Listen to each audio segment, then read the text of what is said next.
Hello everyone, welcome back to your favourite YouTube channel. हम पढ़ रहे हैं क्लास 11 का चैप्टर नंबर 2 इंग्लिश का। We are not afraid to die if we can all be together. अगर हम साथ में हम बनने से नहीं डरते हैं। ये इस चैप्टर का दूसरा पार्ट है। पहला पार्ट मैंने ऑलरेडी अपलोड कर दिया है।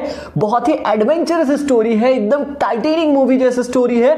अगर आपने पहला पार्ट नहीं देखा यार तो डिस्क्रिप्शन में लिंक मिल जाएगा, वहां से जाके देख सकते हो। आज हम दूसरा पार्ट पढ़ेंगे और आगे बढ़ने से पहले अगर चैनल को सब्सक्राइब नहीं किया तो भाई रेड बटन दबाओ, बेल आइकन को प्रेस करो ताकि हमारी आने वाली वीडियोस की नोटिफिकेशन आपको जल्दी से मिल जाए। तो चलिए शुरुआत करते हैं। वाटर वाटर एवरीवेयर, हर जगह पानी पानी सा फैल गया था।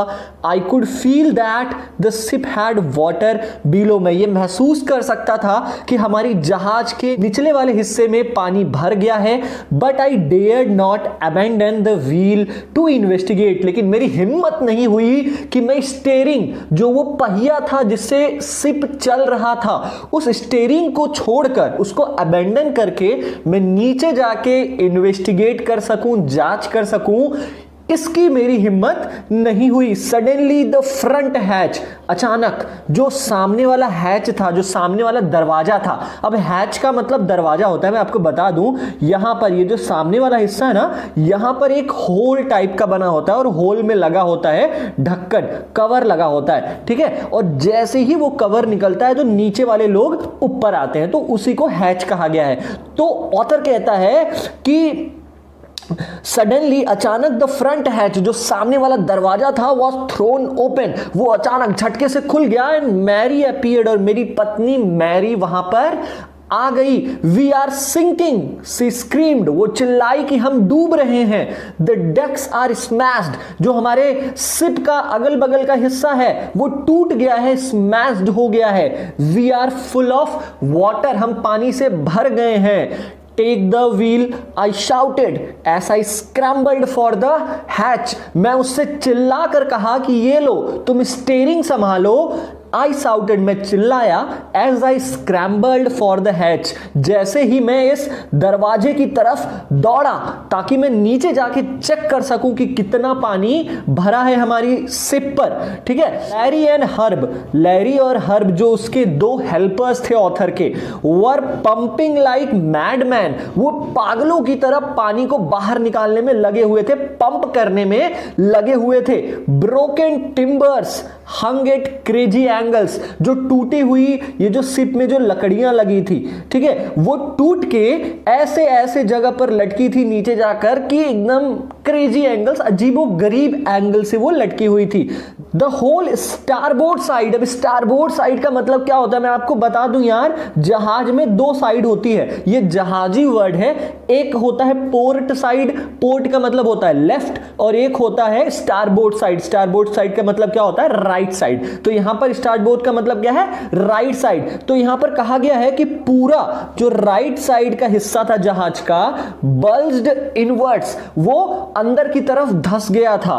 क्लोथ्स, कपड़े, बर्तन, चार्ट, टिन और खिलौने तैर रहे थे इधर उधर गहरे पानी में। आगे देखिए क्या होता है। आई हाफ स्वैम, मैं आधा तैर कर आधा रेंग कर इनटू द चिल्ड्रंस केबिन, बच्चों के रूम में गया। आर यू ऑल राइट, मैंने उनसे पूछा कि क्या तुम सब सही हो। Yes they answered from an upper bunk, upper ऊपर वाले, बंक मतलब ऊपर वाले जो सोने का रूम था, वहां से उनका क्या आया, रिप्लाई आया कि हाँ हम सब ठीक हैं। But my head hurts a bit said Sue, लेकिन ऑथर की जो बेटी थी सुजैन, उसने कहा मेरा जो सर है थोड़ी सी उस पर चोट लग गई है।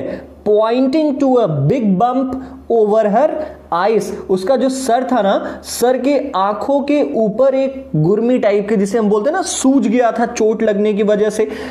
आई had no time to worry, मेरे पास बिल्कुल समय नहीं था कि मैं उसके सूजे हुए सर, अबाउट बम्ड हेड्स, उसके सूजे हुए सर के बारे में थोड़ा भी चिंता कर पाता, ध्यान दे पाता, इसका मेरे पास बिल्कुल टाइम नहीं था। After finding a hammer, screws and canvas, मैंने नीचे से हथौड़ी लिया, पेंचे ली और एक मोटा कपड़ा लिया। आई स्ट्रगल्ड बैक ऑन डेक, और मैं वापस चला आया शिप के डेक पर, ऊपर वाले हिस्से पर। With the starboard side bashed open, जो राइट साइड था शिप का वो एकदम बैस्ड हो गया था, मतलब उसमें बहुत जोर की चोट लगी थी लहरों की, जिससे वो खुलने ही वाला था। We were taking water with each wave, हम हमारे शिप में हर लहर के साथ पानी अंदर आ रहा था। दैट ब्रोक ओवर अस, जो भी लहर हमारे जहाज की तरफ आती थी, जो बड़ी लहर आती थी, हर लहर के साथ हमारे जहाज के अंदर कुछ ना कुछ पानी आ रहा था। If I could not make some repairs, अगर मैं जहाज में कुछ मरम्मत नहीं कर पाया, वी वुड श्योरली सिंक, हम निश्चित ही डूब जाएंगे। Somehow I manage to stretch canvas, और किसी तरीके से मैंने उस मोटे से कपड़े, उस कैनवस को फैला लिया एंड सिक्योर कर लिया, जड़ दिया। वाटरप्रूफ हैच कवर्स, जो वाटरप्रूफ, जो जल रोधक जो दरवाजे के कवर्स थे ना, उसको मैंने जड़ दिया। कहां पर? अक्रॉस द गैपिंग होल्स, ये गैपिंग होल्स दिख रहे हैं ना, यहां पर मैंने वो वाटरप्रूफ हैच कवर्स जड़ दिए। Some water continued to stream below, अभी भी कुछ पानी अंदर आ रहा था, but most of it was now being deflected, लेकिन ज्यादातर पानी अब चला जा रहा था, वापस लौट जा रहा था। ओवर द साइड, मतलब यहां पर आता था और वापस चला जाता था ज्यादातर पानी, लेकिन कुछ पानी का हिस्सा अब भी अंदर आ रहा था। आगे देखते हैं क्या होता है। More problems arose when our hand pumps started to block up with the debris floating around. ज्यादा दिक्कत तब हो गई जो हमारे हैंड पंप्स थे, जो पानी को बाहर निकाले वाले पंप थे ना, वो ब्लॉक होना स्टार्ट हो गए, जाम होना स्टार्ट हो गए। क्यों जाम होना स्टार्ट हो गए?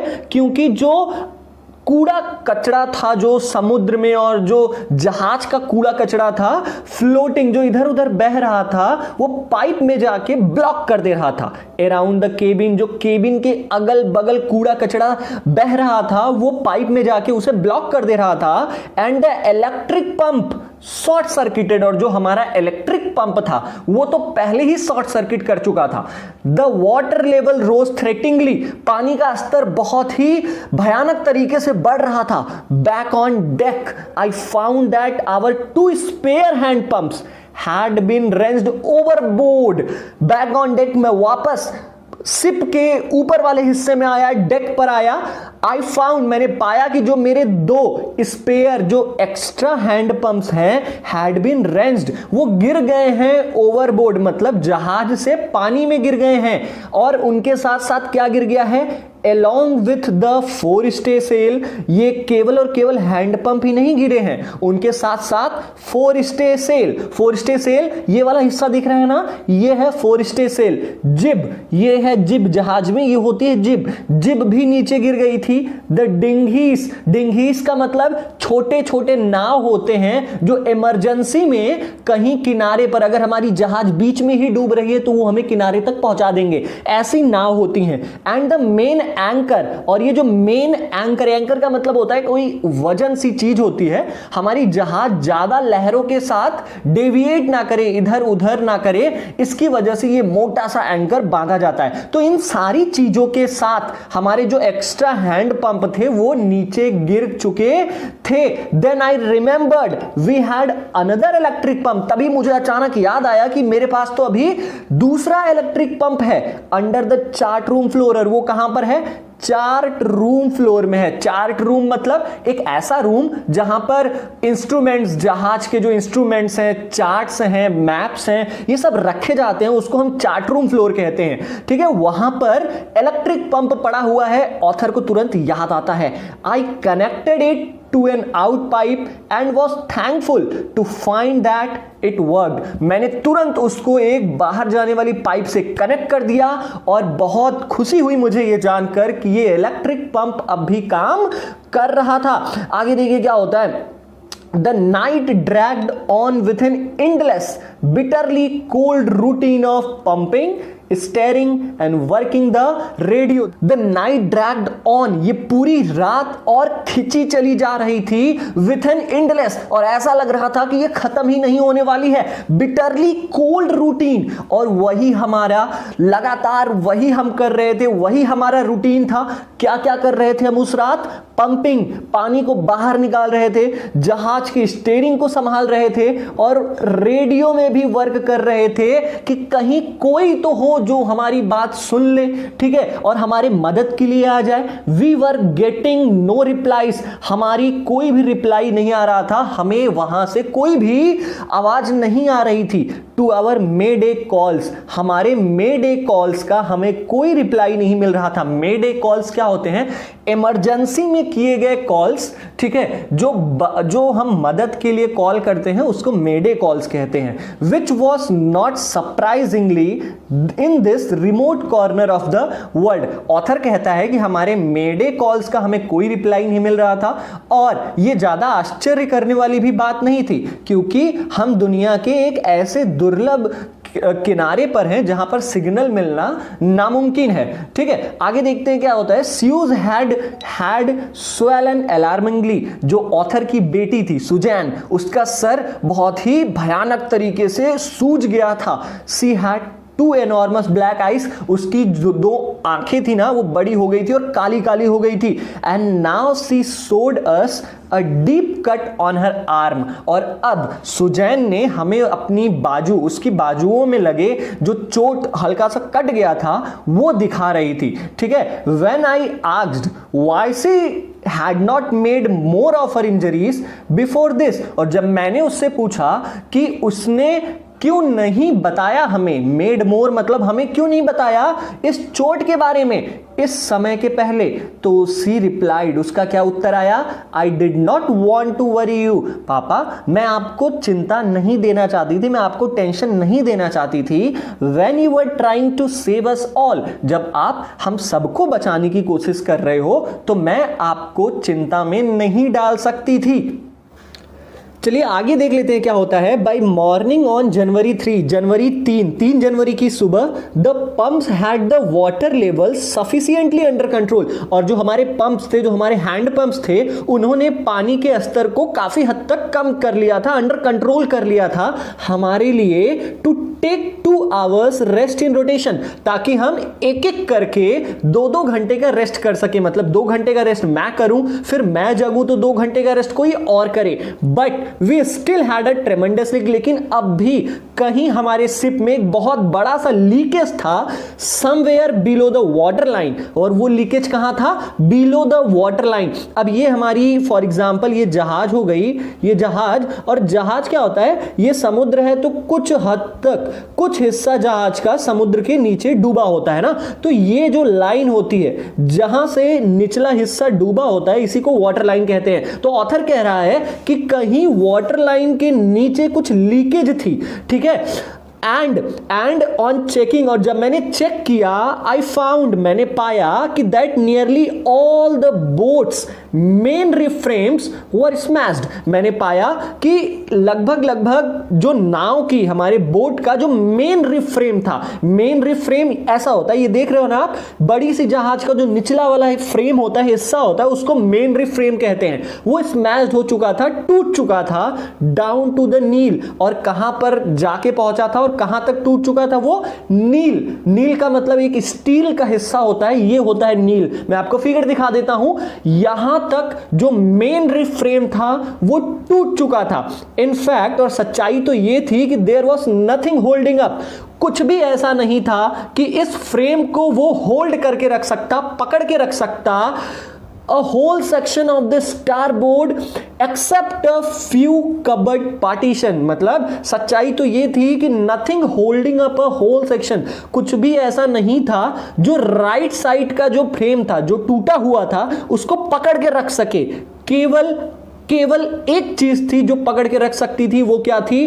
कबर्ड पार्टीशन, जिसने अब तक पकड़ा हुआ था। कबर्ड पार्टीशन मतलब अलमारी का जो ये ऊपर वाला फ्रेम देख रहे हो ना, ऐसा ही कुछ फ्रेम राइट साइड में लगा हुआ था, जिसकी वजह से अब तक राइट साइड का हिस्सा जुड़ा हुआ था लेफ्ट वाले से। We had survived for 15 hours since the wave hit. हमने 15 घंटों तक हम सर्वाइव कर चुके थे। मतलब जब पहली बार वो बड़ी सी लहर हमारे नाव से, हमारे जहाज से टकराई थी, उस टकराने से अब 15 घंटे हो गए हैं और हम अब भी जीवित हैं और नाव चल रही है। But wave walker would not hold together long enough. लेकिन ये जो हमारी नाव है वेव वॉकर, हमें ज्यादा देर तक रोक के नहीं रख सकती। फॉर अस, इतना ज्यादा दूर तक नहीं चल सकती कि हम ऑस्ट्रेलिया पहुंच जाए। मतलब उसकी हालत इतनी खराब हो चुकी थी कि अब वो ऑस्ट्रेलिया पहुंचने लायक नहीं था। आई चेक्ड आवर चार्ट्स, मैंने तुरंत अपने चार्ट्स चेक किए एंड कैलकुलेटेड, और ये कैलकुलेट किया that there were 2 small island. मैंने ये कैलकुलेट किया कि 2 छोटे छोटे द्वीप हैं, 2 छोटे छोटे आइलैंड हैं। आइलैंड का मतलब एक जमीन का हिस्सा और अगल बगल सब सी, ठीक है। 2 छोटे छोटे आइलैंड हैं, यहां से कुछ 100-200 किलोमीटर की दूरी पर पूर्वी दिशा में। ऑथर ने जब देखा कि उसकी जहाज अब ऑस्ट्रेलिया नहीं पहुंच सकती, उसने तुरंत अपना चार्ट निकाला और कैलकुलेट किया। यहां से उसको दिखाई दिया कि 2 छोटे छोटे स्मॉल आइलैंड्स हैं जो यहां से 100-200 किलोमीटर की दूरी पर हैं, जहां पर वो पहुंच सकते हैं। आगे देखो क्या होता है। One of them isle Amsterdam, और उन 2 आइलैंड्स में से एक आइलैंड का नाम था Isle Amsterdam, was a French scientific base. और ये जो आइलैंड था ना, वो फ्रांस का था, और वहां पर फ्रांस क्या करता था, साइंटिफिक रिसर्च करता था, उसके लैब्स थे, ठीक है। Our only hope was to reach these pinpricks, और हमारी केवल एकमात्र आशा यही था कि हम इन छोटे से pin prix in the vast ocean, मतलब बड़ा सा समुद्र है और सुई से जो छेद होती है, केवल उतना बड़ा सा वो आइलैंड है, यहां पर हम पहुंच सके। But unless the wind and seas abated so we could hoist sail. लेकिन इसके लिए उन्हें क्या चाहिए था, उन्हें यह चाहिए था कि जो तूफान है और समुद्र है वो दोनों शांत हो जाएं, अबेटेड हो जाएं, ताकि वो क्या कर सके, सेल जो कपड़ा होता है जहाज में लगाया जाता है, जिसकी मदद से जहाज आगे बढ़ता है, ताकि वो उसे फहरा सके और उनकी जहाज तेजी से आगे बढ़ सके। लेकिन ये सब कब हो सकता था, जब हवा और समुद्र की लहरें शांत होती थी। Our chances would be slim indeed, लेकिन अगर ऐसा नहीं हुआ तो हमारी जो चांस है बचने का वो बहुत कम है, वो बहुत स्लिम है। The great wave had put our auxiliary engine out of action। उस बड़े से लहर ने जो हमारी जहाज से टकराई थी, उसने हमारी जो सेकेंडरी इंजन थी, जो इमरजेंसी इंजन थी, उसको भी खराब कर दिया था, वो भी अब काम नहीं कर रहा था। ऑन जनवरी 4 जनवरी के दिन, after 36 hours of continuous pumping, हम लगातार 36 घंटों से पानी बाहर निकाल रहे थे जहाज से। We reached the last few centimetres of water, और अब इतना पानी बाहर निकल चुका था कि केवल कुछ सेंटीमीटर पानी जहाज में रह गया था। Now we had only to keep pace with the water still coming in, और हमें अब क्या करना है, ओनली टू कीप पेस, केवल हमें उतना ही पानी निकालना है बाहर। वाटर स्टिल कमिंग इन, जो पानी अब भी थोड़ा थोड़ा जहाज के अंदर आ रहा था, केवल हमें उतना ही पानी निकालना है। अब उतना ज्यादा पानी नहीं निकालना जितना हमें पहले निकालना पड़ रहा था। आगे देखिए क्या होता है। We could not set any sail on the main mast, हम कोई कपड़ा, सेल का मतलब वो कपड़ा मैंने बताया ना जिससे जहाज आगे बढ़ती है रफ्तार से, वो कपड़ा हम मेन मास्ट, जो मेन पिलर पिलर होता है बीचों बीच जहाज के, उस पे हम नहीं लगा सकते थे। क्यों नहीं लगा सकते थे? क्योंकि प्रेशर ऑन द रिगिंग, क्योंकि रस्सियों पे जो प्रेशर पड़ता, इससे अब बहुत तेज हवा चल रही थी तो कपड़ा तो फहराता ही और उससे रस्सियों पर जोर भी पड़ता। इससे क्या हो जाता? Would simply pull the damaged section of the hull apart. जो हमारा राइट साइड का जो सेक्शन था जहाज का वो टूट चुका था, और अगर हम सेल कपड़ा लगा देते मेन पिलर में तो हो सकता था कि ये अपार्ट हो जाए। क्या हो जाए? अलग हो जाए। हल का मतलब क्या होता है? फ्रेम। तो वही कहा जा रहा है कि जो डैमेज्ड सेक्शन था हमारे नाव के फ्रेम का वो अपार्ट हो जाता, वो टूट जाता। वी हॉइस्टेड द स्ट्रॉन्ग जिब, और इसीलिए हमने जो जिब थी, स्ट्रॉन्ग जिब, जिब मैंने मतलब बताया था ना, ये है जिब, ठीक है। ये जो तूफान से बचने के लिए जो जिब लगाई जाती है इसको हमने फहरा दिया। And headed for where I thought the two islands were, और हम उस तरफ चल पड़े जहां मैंने सोचा था कि वो दो आइसलैंड्स वहीं पर होंगे। पूर्व दिशा में हम लोग आगे बढ़ चले। मैरी, मेरी पत्नी ने सम कॉन्ड बीफ, मतलब वो जहाज में से कुछ कॉन्ड बीफ बचा हुआ था। बीफ का मतलब गौ मांस होता है, कॉन्ड बीफ का मतलब आप ऐसे कह सकते हो नमकीन, नमकीन गौ मांस था, और बिस्किट्स था, क्रैकर बिस्किट्स था। And we ate our first meal in almost 2 days, और इस तरीके से गौ मांस और बिस्किट के रूप में हमने अपना पहला मील, पहला भोजन लगभग 2 दिनों में किया। तो आई थिंक ये स्टोरी बहुत इंटरेस्टिंग है यार। और तीसरा पार्ट जो आखिरी पार्ट होता है जिसमें इस स्टोरी का क्लाइमैक्स है, देखना नहीं भूलिएगा। तीसरा पार्ट जल्द लेके आएंगे। मिलते हैं अगली वीडियो में, तब तक के लिए जय हिंद।